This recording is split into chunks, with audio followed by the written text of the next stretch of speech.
All right, welcome back, everybody, to another deep dive. And today we've got, well, it's a fascinating topic. It might raise a few eyebrows, but I think it's going to be a really fun one. So we're going to be talking about transforming desire into spiritual power. Ooh. And yeah, I know, right? It's an interesting one. It's a very interesting one. It is, and we're looking at this idea from a Hindi language YouTube video about Kundalini awakening. And it revolves around this concept of kamavasana, which you can think of as the energy of desire, particularly sexual energy, but just desire in general. Okay. And how that can be harnessed and redirected for spiritual growth. Okay. Yeah. So I guess first off, for some people who maybe haven't heard of Kundalini energy, can you give us like a little breakdown of what that even is? Yeah. So Kundalini energy, the way it's described in this video is like this powerful energy source that lies dormant at the base of your spine. Right. And when it's awakened, it's thought to travel upward through these energy centers called chakras, leading to profound experiences and a heightened sense of awareness. Okay. So this isn't just like an abstract idea. It's like an actual energy that can be felt. They're saying it's an actual energy that can be felt. And, you know, people who have had Kundalini awakenings report all sorts of wild experiences. Right. But the idea is that there's this energy there, and it's potent. Okay, and so that kind of leads us into the whole kamavasana thing. Exactly. And what I find so interesting about this is like this video doesn't present desire as this like evil thing that needs to be suppressed, you know? Yeah. It's like... It's not saying desire is bad. Right. It's saying it's a potent force and it could either hold us back or can be a catalyst for transformation. Yeah, like So it's like fire, right? Yeah. Fire can be destructive if it's left unchecked. We're totally... But if you harness it, it can provide warmth, it can cook food, it can power our homes. Yeah, it's like energy, right? Well, it's energy. It's just raw energy. It's neither good nor bad. It just is what you make of it, right? It's how you use it right. It's all about how you use it. Yeah. And so the video suggests that this kamavasana can be consciously directed upwards, becoming fuel for Kundalini energy. So how do you even begin to do that? Like redirect this energy? Well, they talk about a number of different practices. They talk about things like meditation, breath work, yoga, and even celibacy. Wow. As methods for this transformation. Okay, so a pretty wide range of things. It's a pretty intense system that they're laying out here. Yeah. But for example, one of the meditations that they highlight is called Ojas Sanchay. Okay. And in Ojas Sanchay, you're visualizing raising that energy to the crown chakra, which is located at the top of the head. The visualization element, that makes me think of like guided imagery and stuff. Yeah. You hear about in therapy and stuff. Yeah. I mean, there's definitely some overlap, I think, with some modern techniques. Yeah. Yeah. It makes you wonder if there's some connection there. There's definitely a connection, and it's fascinating to think about how these ancient practices, you know, are informing or maybe have informed some of the things that we're doing today in the realm of psychology and personal growth. Right. It's like they were onto something back then, potentially. Yeah, I think they were onto something. Interesting. But the video emphasizes that it's not about suppressing desire completely. It's about awareness and control. Okay, so not just like white knuckling it. No, not white knuckling. Like actually becoming the master of your energy rather than... Yeah, it's about becoming the master of it. Letting it control you. Yeah. Okay, so I'm curious about some of these techniques that they mentioned, like mudras and bandhas, which I'm not super familiar with. Yeah. Can you kind of give us a little rundown of what those are? Yeah, so mudras are... They're specific hand gestures that can help direct energy flow. Okay. It's kind of like how different yoga poses affect your body in different ways. Right. And then bandhas are more like internal locks. Okay. That you can engage to help to kind of contain and channel that energy. So it's almost like you're creating a circuit. You're creating a circuit. Yeah. For the energy to flow through. Exactly. Okay, that's interesting. Yeah. So it sounds like it's a pretty complex system here. Yeah, it is. It's a pretty in-depth system, and it's not something that they go into, you know, into super great detail about in this particular video. But they do touch on various breathing techniques. Okay. Pranayama. Like Anulom Vilom breathing. Okay. Which is alternate nostril breathing. Okay. And that's imagined as a way to kind of balance the energy flow in your body. So kind of like how, you know, achieving work-life balance can help reduce your stress in your daily life. Exactly. Yeah. It's like finding that balance. Yeah. Yeah.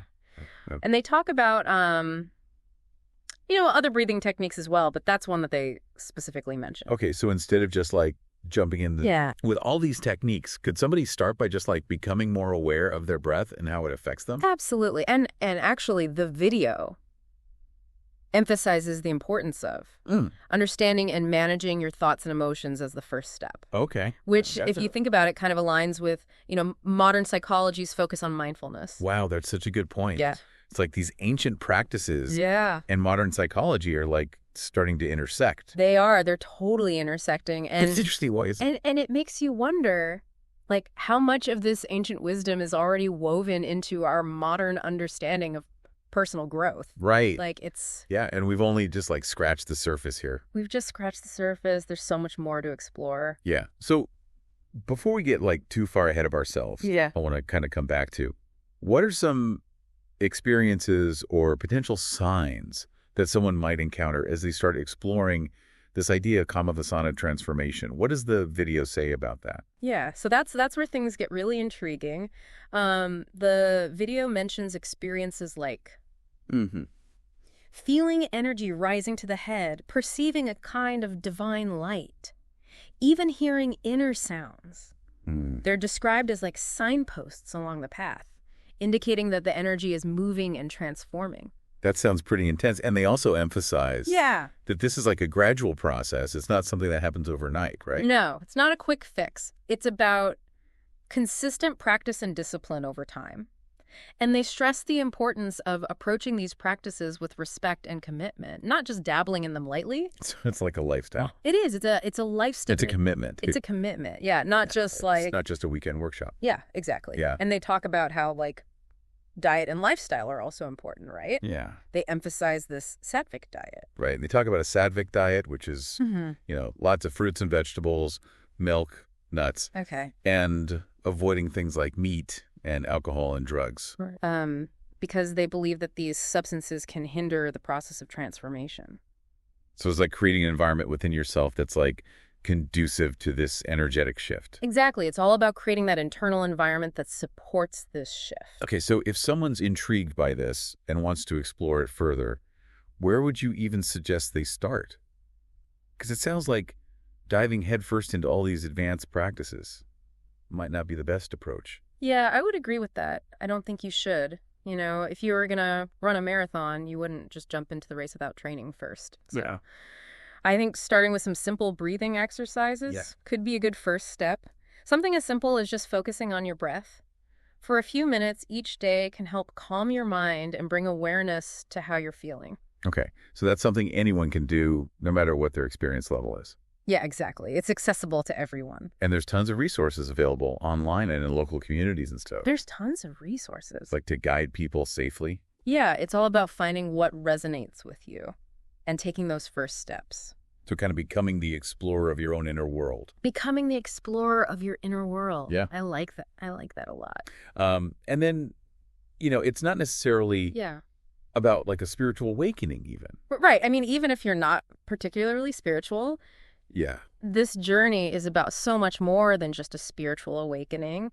It's about living a more conscious and empowered life. Yeah. No matter what your beliefs are. So even if someone's not like super into like this spiritual side of things, there's still value in exploring this idea. Absolutely. Of Kamavasana transformation and what it could mean for their personal growth. Absolutely. I think this video offers a fascinating lens through which to view our own desires and how we can harness their power for positive change. Okay. Yeah. It's a reminder that we have more agency than we often realize when it comes to shaping our reality. It's like we have so much power within ourselves. We do. But we're not always aware of it. We're not always aware of it. Hard to tap into it. Exactly. Yeah.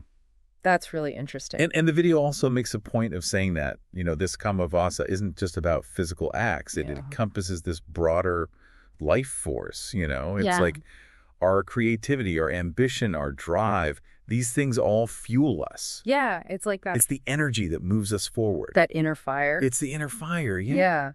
And they're suggesting that any strong desire, not just sexual desire, can be channeled in this way. Okay. It's about recognizing that unmanaged desire can lead to imbalance. Oh, that's interesting. while channeled desire fuels creation and progress. Like, if you think about all the incredible things that humans have accomplished, like works of art, scientific discoveries, movements for social change, all of that came from a desire. Yeah. Right? It all came from some kind of desire, a burning desire to create something. To create something new or to change something. Exactly. Yeah. It's kind of blowing my mind a little bit. I know it's a lot to take in. Yeah. But it's really fascinating to think about, isn't it? It's super fascinating. Yeah. So it's like, what desires or strong emotions do you have that you could potentially harness for personal growth? Exactly. It feels like we're just scratching the surface of a much larger conversation here. Oh, we are. There's so much more to unpack. Okay. So before we dive into all that, Yeah. let's just take a moment to kind of like reflect on what we've learned so far. Okay. What stands out to you the most about this idea of transforming Kamavasana? Well, I think for me, the biggest takeaway is this idea of taking something that's typically seen as, base or worldly, like desire. Yeah. And recognizing its potential to serve a higher purpose. Right. It's about looking beyond the surface and seeing the inherent power in something that we often try to suppress or ignore. Yeah, it's like reframing it. Reframing it, exactly. Instead of seeing it as the enemy. See it as a potential ally. As an ally in our journey of growth, it's about embracing the full spectrum of our human experience and realizing that even our so-called negative emotions can be alchemized into something beautiful and powerful. That's a great way to put it. Yeah. That's a perfect segue into the next part of our discussion, where we're going to delve deeper into how these ancient ideas connect to modern psychology and explore the practical implications of Kamavasana transformation for your everyday life. I can't wait to dive into that. No, either. But we're going to have to save that for the next part of our deep dive, so stay tuned. Stay tuned. Welcome back. It's really amazing how these ancient concepts resonate with modern psychology. It really is. I mean, we talk a lot these days about harnessing willpower, setting intentions. Those ideas feel very connected to this whole concept of consciously directing our desires. Right. Absolutely. And the video's emphasis on mindfulness, understanding your emotional patterns, that aligns perfectly with approaches that are being used in therapy today. Yeah, it's those ancient practices and modern science are different paths leading to the same destination. That's a great way to put it. And what I also find powerful about this video is that it acknowledges the challenges. This isn't about overnight transformations. Right. It's a deep and sometimes intense process. Yeah, they even mention some pretty wild experiences that can happen, like perceiving divine light or hearing inner sounds. Right, right. But they emphasize that those experiences, while intriguing, they're not the goal in and of themselves. More like signs that the energy is shifting and you're on the right track. Exactly. Yeah, more like signposts along the way. And they emphasize the need for guidance, especially as these energies become more potent. It's not something to just dabble in lightly. It seems not. The video really underscores the importance of respecting the power of these practices and approaching them with commitment. Okay, so let's say someone's listening and they're intrigued and they want to explore this further.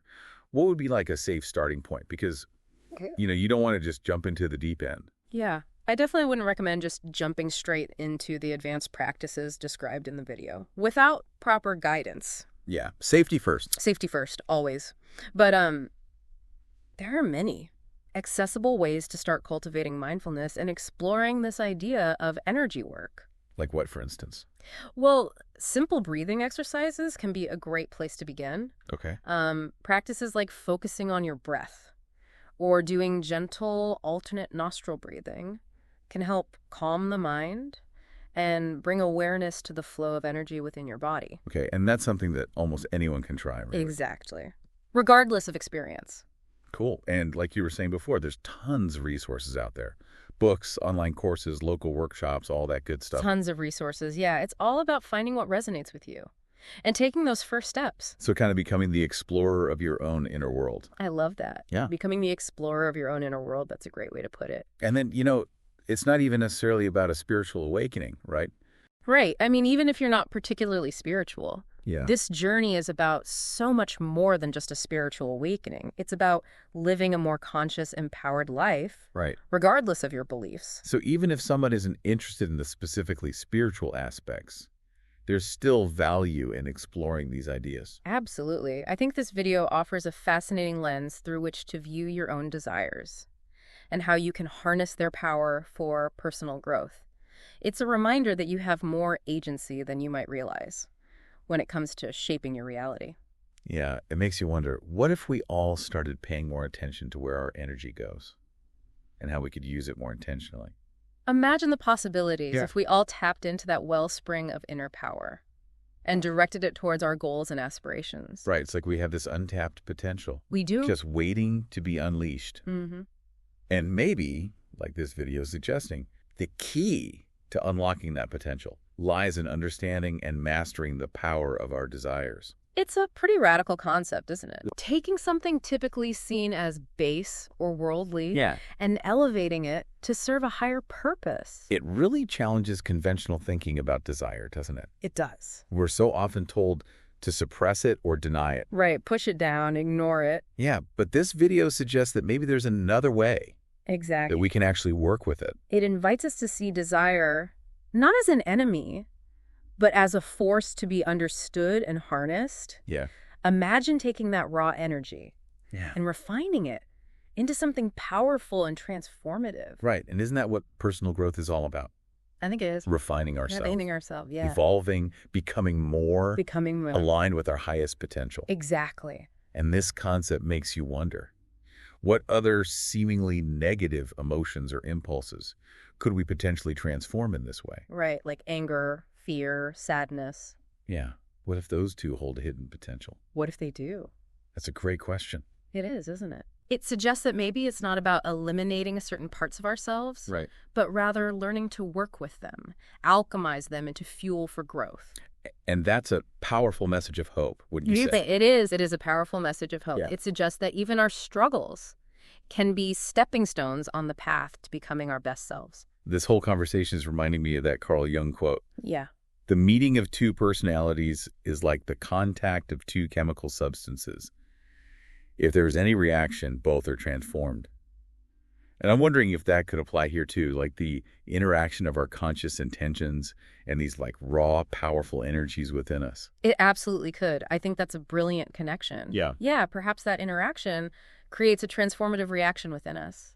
And maybe that's the essence of this ancient wisdom, recognizing that transformation happens not through denial, right, but through conscious engagement. It's about understanding the full spectrum of our being, embracing both the light and the shadow, and learning to like orchestrate them into this harmonious whole. Yes. It's like becoming the conductor of your own inner symphony. I love that analogy. Right. The conductor of your inner symphony. And the more we practice, the more skilled we become at creating a masterpiece. This whole deep dive is making me think about how much untapped potential we all have within us. And it's really inspiring to consider how these ancient practices can offer us tools and insights for unlocking that potential. It really is. It's like we're rediscovering these timeless truths and integrating them with modern understanding to create a more holistic approach to personal growth. It's about time, don't you think? It is about time. We've spent far too long, way too long, trying to suppress and deny parts of ourselves instead of learning to work with them. Absolutely. And perhaps as we become more comfortable with these concepts of energy and transformation, we can create a more compassionate and accepting world. A world where we celebrate the full expression of human potential. That's a beautiful vision. It is. It is a beautiful vision. Makes you wonder, what would our lives look like if we all embrace this idea of harnessing our desires for good?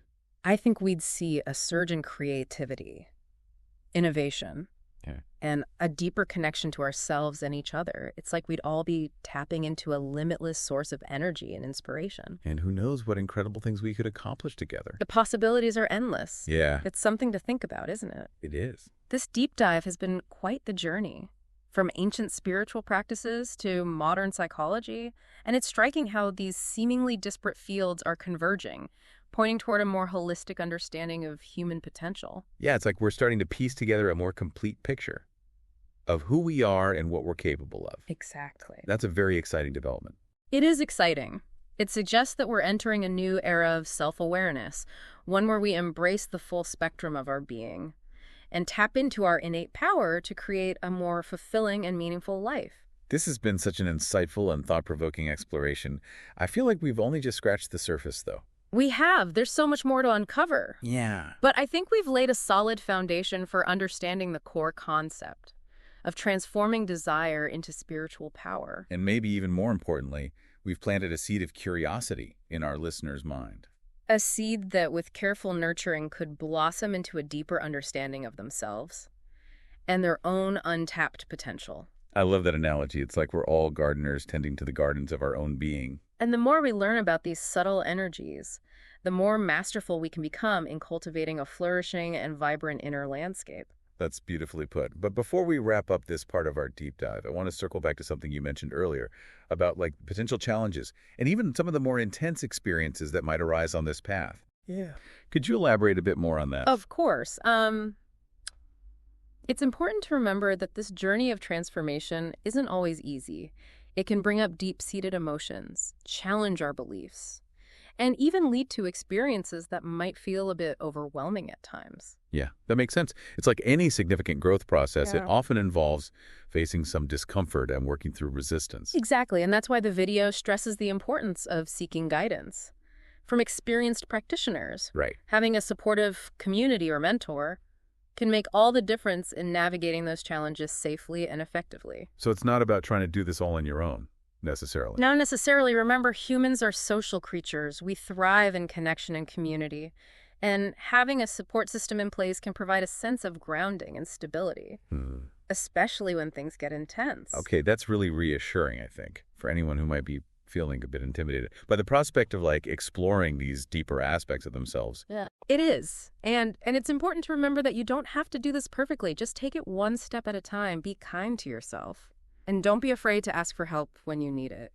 That's such great advice, and I think it's a perfect note to end on for this part of our deep dive. I agree, but there's still so much more to explore.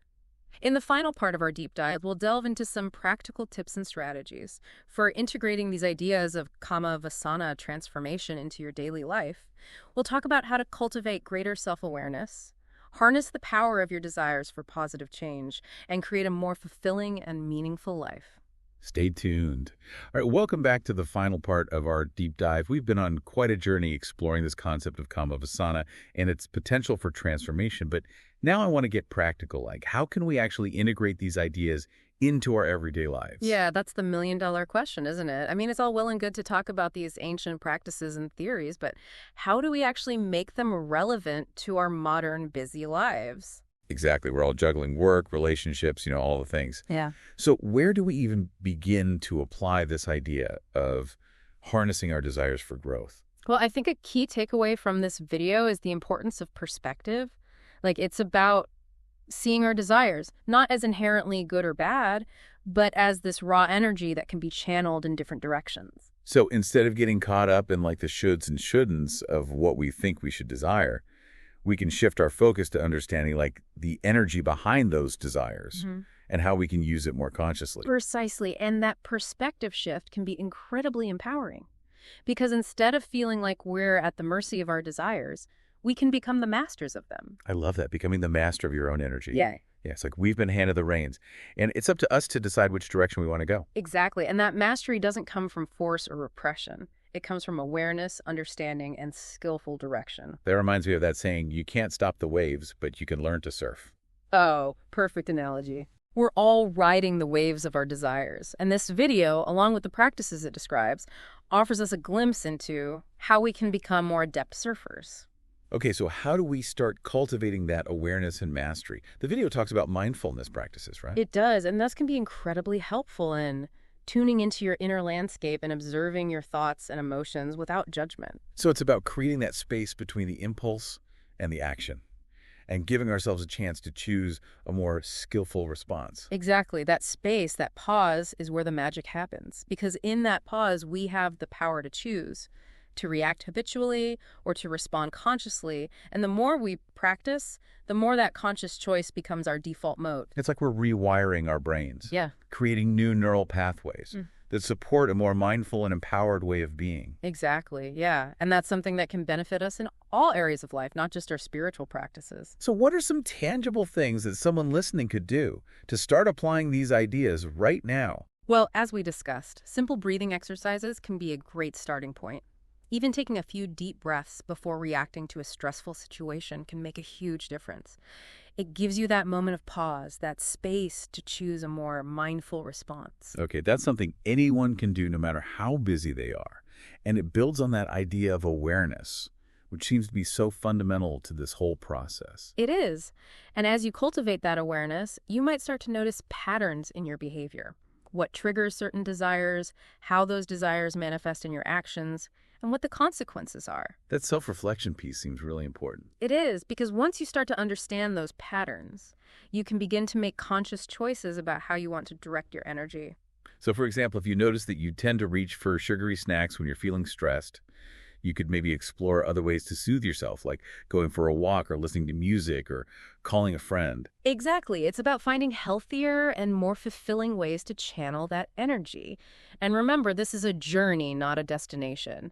There will be times when you fall back into old patterns, and that's okay. Yeah, it's about progress, not perfection. Exactly. Be kind to yourself, be patient, and keep experimenting with different practices and approaches until you find what works for you. And this all ties back to the idea of kama vasana as like a broader life force, not just about physical desire. It does. It's about recognizing that all of our desires, from the most mundane to the most ambitious, stem from this powerful energy within us. And if we can learn to harness that energy consciously, we can achieve incredible things. It's like we're all alchemists, capable of transforming our desires into gold. I love that analogy. Yeah. And remember, this transformation isn't just about personal gain. As we cultivate greater self-awareness and mastery over our own energy, we naturally start to radiate a different kind of energy outwards. A more like grounded, centered, purposeful energy. Precisely. And that energy has a ripple effect, influencing not only our own lives, but also the lives of those around us. Yeah, like we become beacons of light, inspiring others to tap into their own potential. Exactly. And that's the true power of this transformation. It extends beyond the individual, creating a more conscious and harmonious world. It's a beautiful vision that really gives me hope that even in the midst of all the chaos and challenges we face in the world today, there's a path forward, a way to create a better future for ourselves and generations to come. And that path starts with each one of us, taking responsibility for our own energy and choosing to use it for good. This has been such an incredible deep dive. It's given me so much to think about and reflect on. I feel like we've only just scratched the surface, but we've laid a solid foundation for understanding this concept of transforming desire into spiritual power. I agree, and I hope that our listeners feel inspired to continue this exploration on their own, to delve deeper into these ancient practices, to cultivate their own mindfulness, and to discover the incredible potential that lies within them. You know, the journey doesn't end here.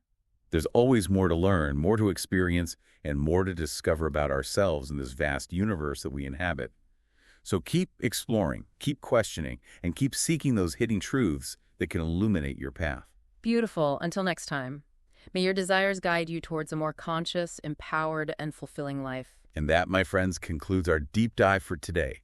We hope you've enjoyed the journey, and we'll see you next time for another fascinating exploration.